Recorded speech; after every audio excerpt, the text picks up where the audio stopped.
That is the streetcar, y'all. Streetcars. That is public transportation in New Orleans. Public transportation. That's how we get around, right? All right, family, it's your brother Asad. I'm Adrian. And we are back again with another quick video. So make sure you like, comment, and subscribe, and hit that notifications bell so that you'll be notified when we drop new material on this channel. Secondly, in terms of housekeeping, I got to give a special and a significant and a particular and a peculiar shout out to my South African family for all the love you guys have shown this channel. My wife, myself, my children, we greatly appreciate it. Third, in terms of housekeeping, bam, bam, bam, just like that.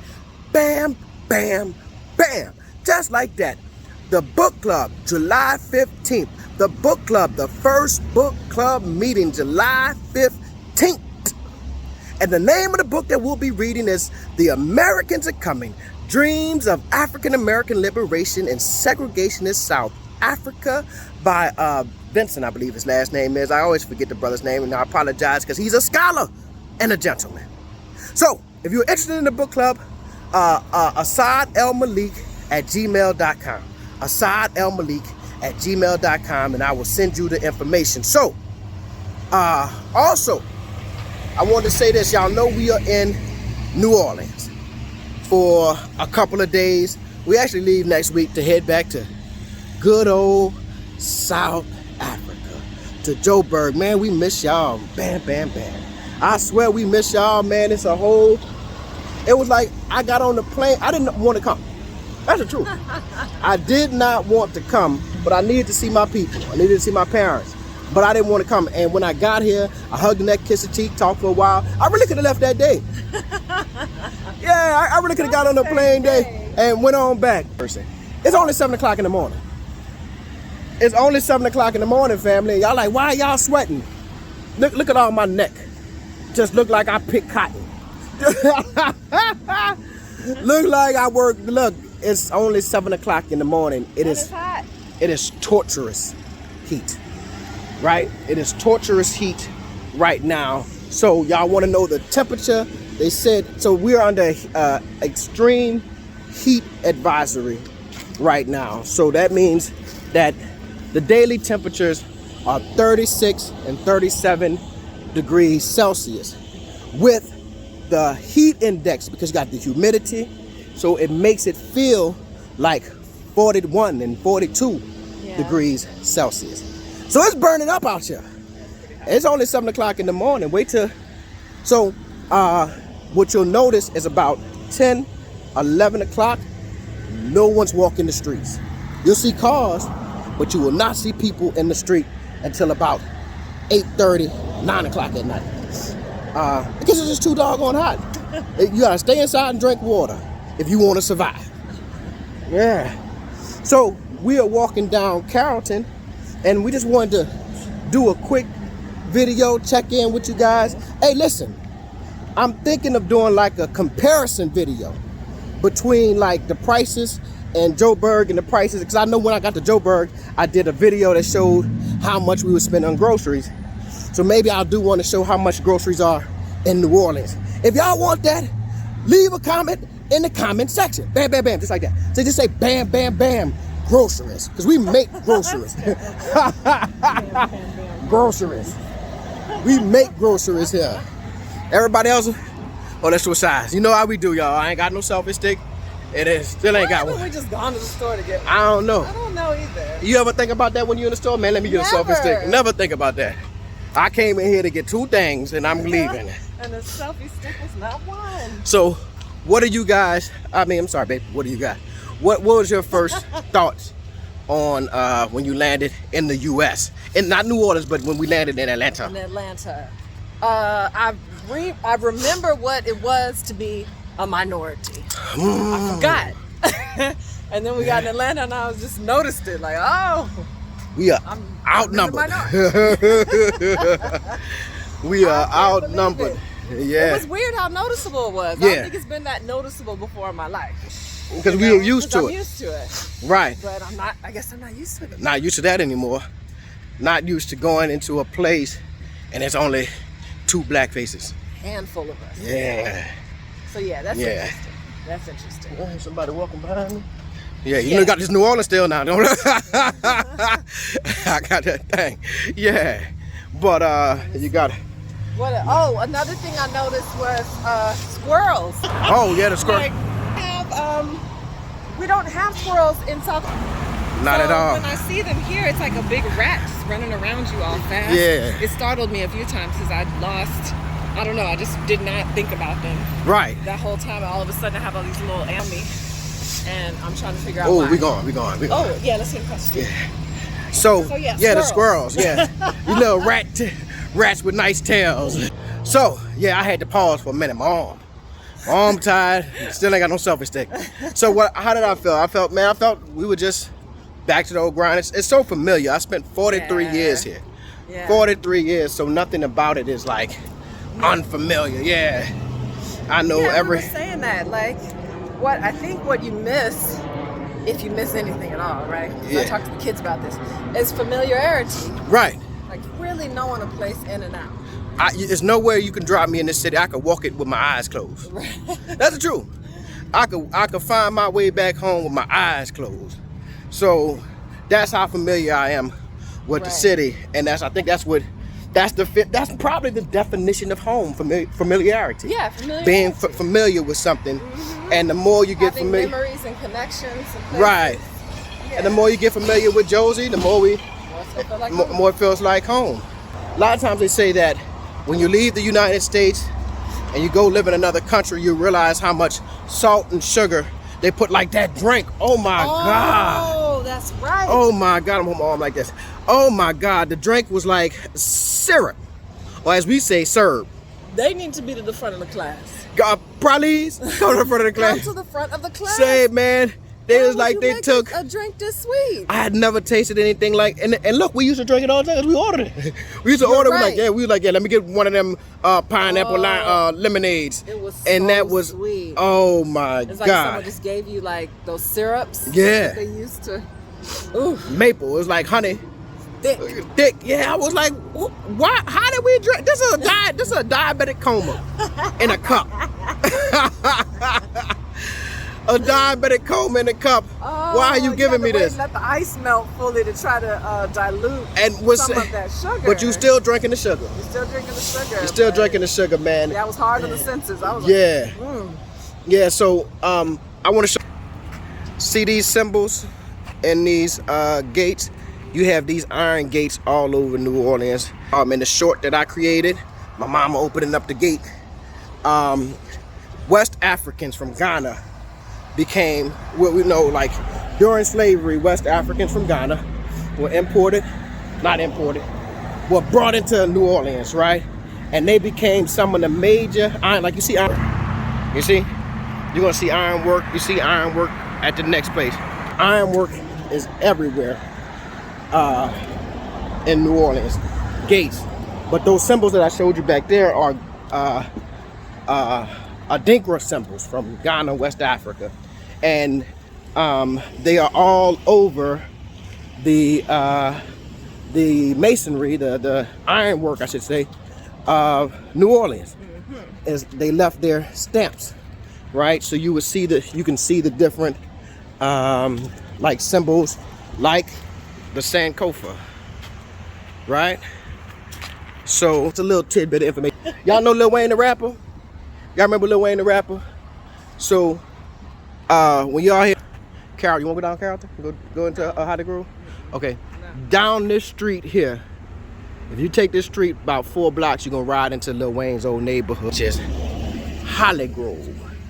And it's the hood. You know? It's the hood. It's early in the morning. You know gangsters don't get up until about 2 o'clock. And it's hot. They ain't getting out. They ain't gonna start killing until about 8:30 tonight. Oh, that's another thing. So how long are the days here? Bruh. Man, it's 9 o'clock at night and it's still light outside. Facts. So, all right, come back around this way. Bam. All right, facts. So, summertime. So I thought it would be the same in Josie. Like summertime, the days would be longer or whatever have you.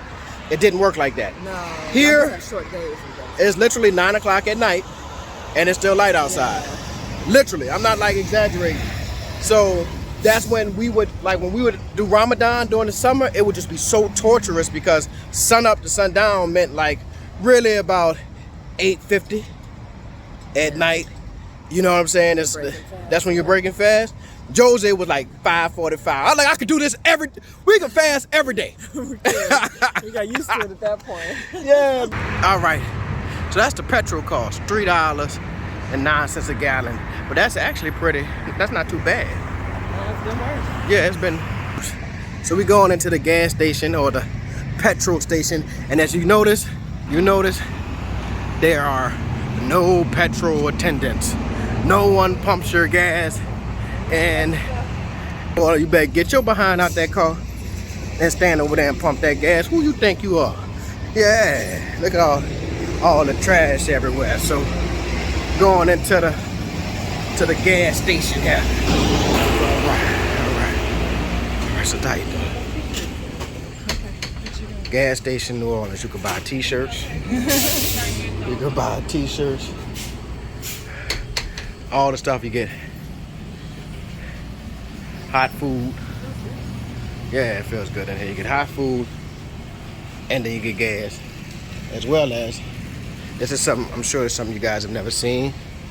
You can buy liquor at the gas station. Only in New Orleans, baby. You know what you say, brother? Nowhere else to do that. No, indeed. We're good time Louisiana, New Orleans. Facts, thank you, big brother. Oh, they do that. Old school had them goals in his mouth. That's how you know he was an old school gangster.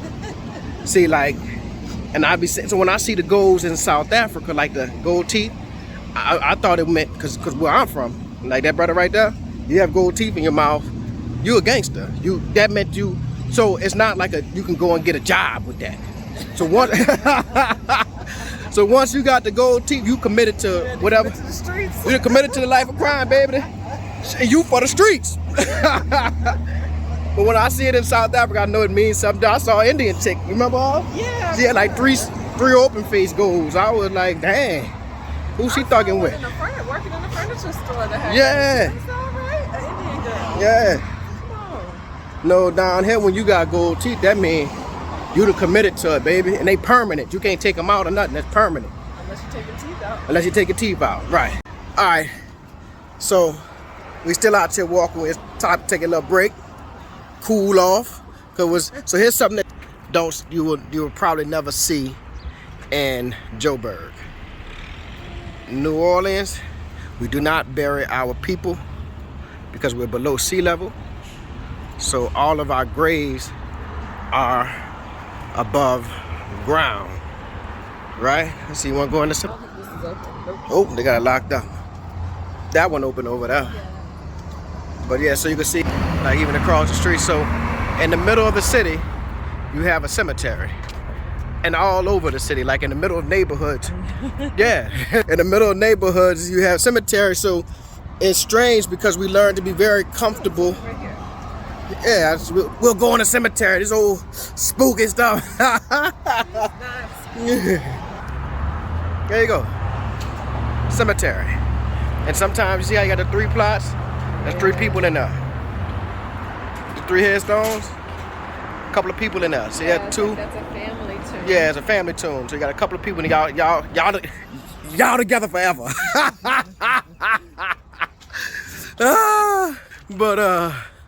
Yeah, so you learn to be very, so like in the middle of the neighborhood, like, y'all don't want to wake them up? You said I'm too loud amongst the dead people. They gonna wake up. But so in the middle of neighborhoods, we have like cemeteries. So you learn to be real comfortable. Oh, I don't think that's a good shot. Let's see. There you go. You learn to be comfortable, like with just Kavanaugh. death. Do we know who's Kavanaugh? The judge, man. Yeah. Yeah, but I don't think that's him. That's Oh, Brett. Was it Brett? yeah, it was Brett Kavanaugh. No, that's not him. It's not him. It might be. Might be some dissonant relatives. If y'all just wanted to see walking through the graveyard. I remember when we went to Dillard, people used to walk through the graveyard that connected Oh yeah, to get to school. And be walking through it at night. So, but yeah, I just thought y'all would find that interesting. What you want to do? Cause I don't think we can run into nobody over here. All right, so this brother actually creating a new one right here. Is it for somebody or just for the cemetery itself? Yes, for the cemetery, the company. Just for the company, okay. And if you want to see what it looks like inside, hope I don't never see the inside of it for a long time myself. This is the perpetual care there. Oh, The company, the cemetery. okay. Oh, I was wondering how they fit a few people. Yeah, down so far. yeah, they go down. So how then do they get the caskets to the bottom? Oh, the other one. I'm wondering, like, how do they get those caskets down there? So that's gonna be a new They one. can move the. No, I don't even see where they can move those poles. But if you look at the hole, it's actually ground level. So yeah. those pipes right there, yeah. So you can put a couple of people in there. All right. That's like a whole neighborhood in that one right there. They got the whole neighborhood, man. We got everybody in there. Grandmama, aunties, cousins, everybody in that thing. God dog. Yeah. So that's this Catholic cemetery. But this is a whole nother cemetery over here. Yeah. Yeah. These people don't have as much money. Nah, yeah, you could tell. You could tell the grass ain't cut. The top sliding off this one. Yeah. Oh, that's in Hebrew, right? Oh, that might be the yeah. Oh, this is the Jewish cemetery. Yeah, okay. Interesting. Yeah, this at me. Yeah, that's a Jewish cemetery. You say the top sliding off that one, he must have been trying to get out. Right. Was someone trying to get in? Ooh. You're not supposed to do that. He was talking about, take me with you. No. I'll be there soon enough. No. Yeah, see, it's a Dispersed of Judah Yeah. Cemetery.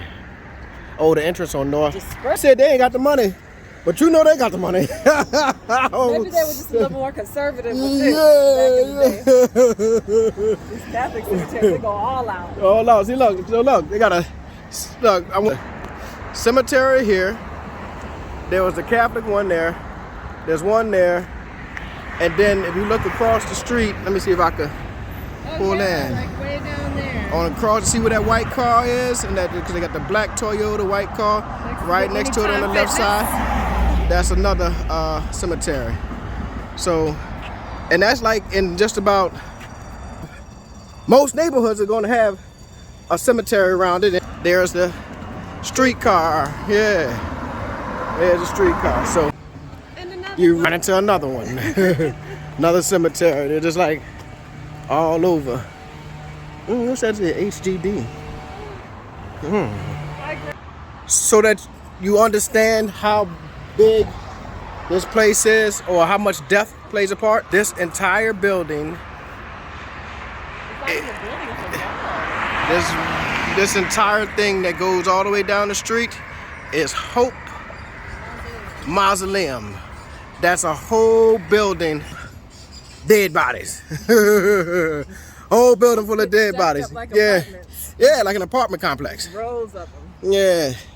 So the only stuff you see, I don't know if you see that anywhere else. If they have It goes all the way mausoleum. back there too. Yeah, look how. This is the building, Block. a city block. It's just like, and then across the street is regular old houses. See that White House right there? There's all across the street from the mausoleum. Like the neighborhood is just, and with the death is part. Let me say, the deceased are still amongst us in terms of, you know, you grow up around graveyards. The decaying remains. Yeah, the decaying remains or whatever have you. So so that's why when people talk about New Orleans, like, yeah, there's spirits at work here. It's true. It's true. I ain't gonna lie to you. It's true. You feel the spirits when you're around here. Like, you feel something different in the air. You know what I'm saying? You know, you might not be able to point out if it's good or bad or whatever have you. You just know, be careful. All right, so we are currently what they call under the bridge. We call it under the bridge.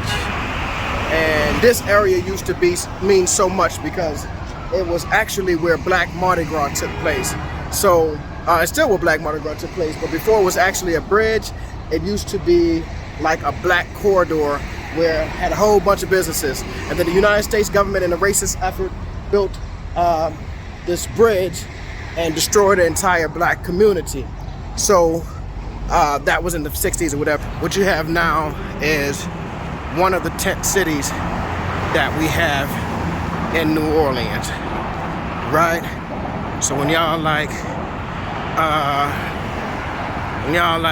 is there poverty with poor, deal with my city? This is what it looks like downtown in the middle of my city.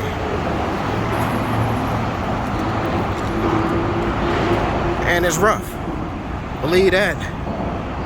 So people choose to live under the bridge because, I don't know, to keep the shelter, whatever have you, you know? So, as you can see, it's a community here, and it continues and it goes all the way down for maybe about a mile or so, a mile and a half. Right. All right, so we are at Drago's.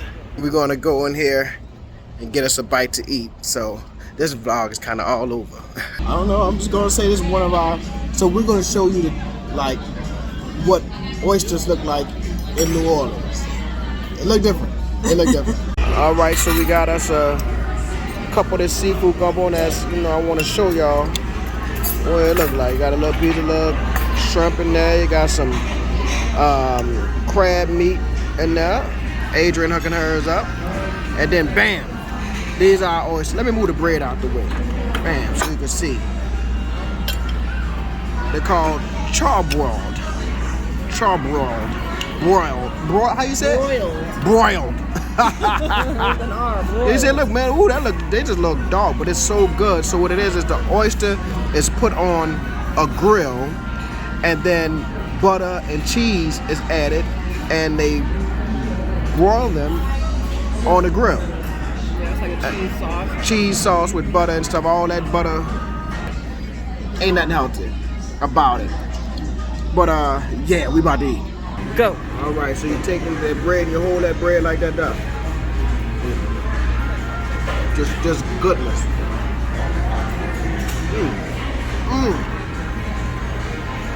Hot. You gotta let them cool down a little bit. Delicious. Let me tell you what you do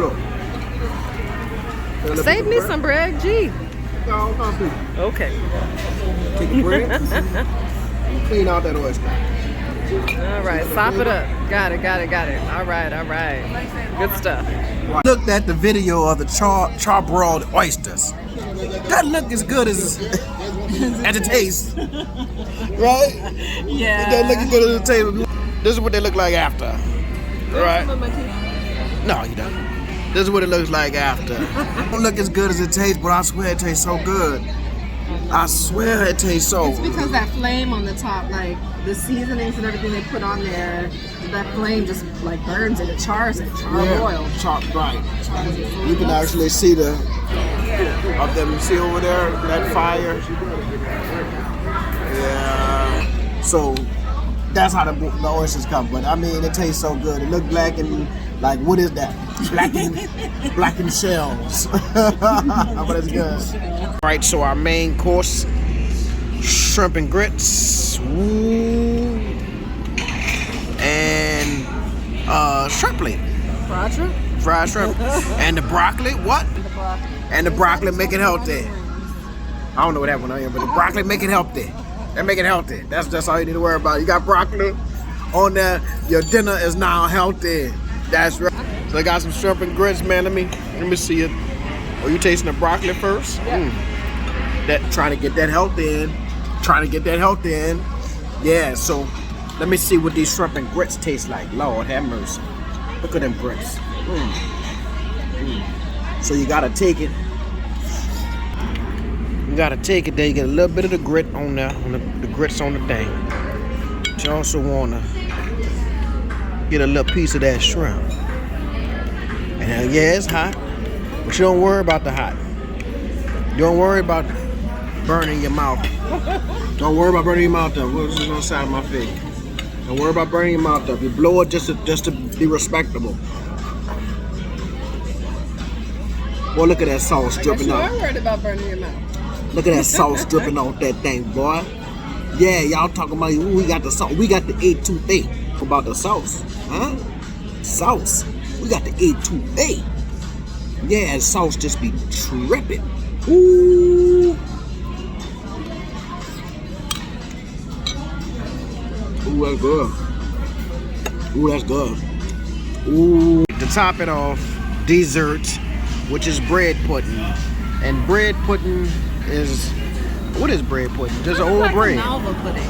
Yeah. A little bit. Kind of like a Malva pudding, right?